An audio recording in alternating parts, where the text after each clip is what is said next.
True horror stories पेश करते हैं हॉरर कहानियां।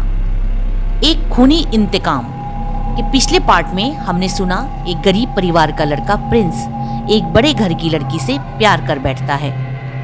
वो लड़की उसका प्रपोजल रिजेक्ट कर देती है और अपने दोस्तों के साथ उसका गंदे तरीकों से मजाक उड़ाती है।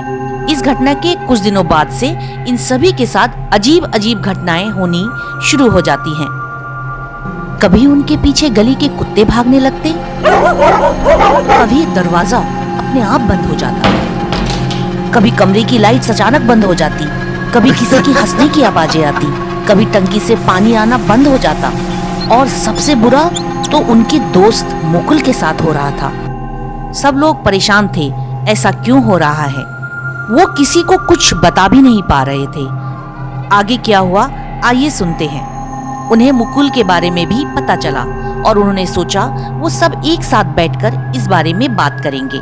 उस शाम कॉलेज के बाद सब लोग मुकुल के घर गए।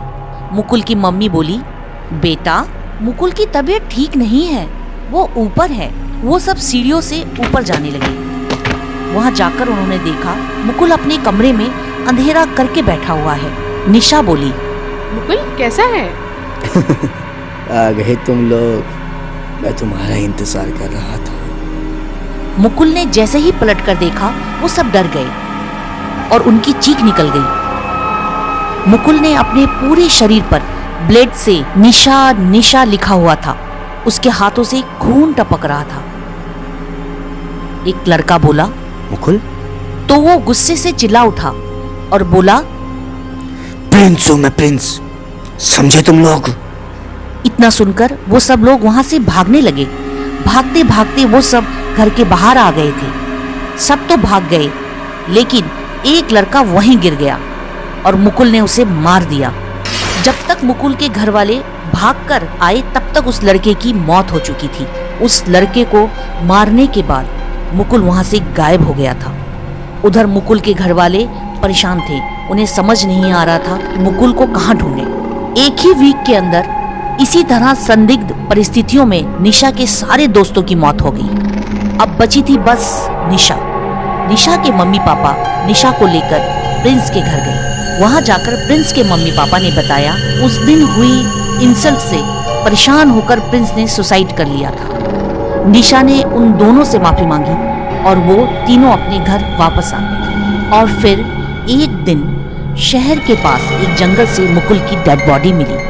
निशा बहुत डर चुकी थी। वो अपने कमरे से बाहर नहीं निकलती थी। निशा के मम्मी पापा ने बहुत से पंडितों से बात करी। उन्होंने बताया प्रिंस की आत्मा को शांति नहीं मिली है। अब उसकी आत्मा अपने साथ हुई इंसल्ट का बदला ले रही है। तब एक तांत्रिक ने बताया, उस आत्मा से छुटकारा पाना है तो एक अनुष्ठान करना पड़ेगा।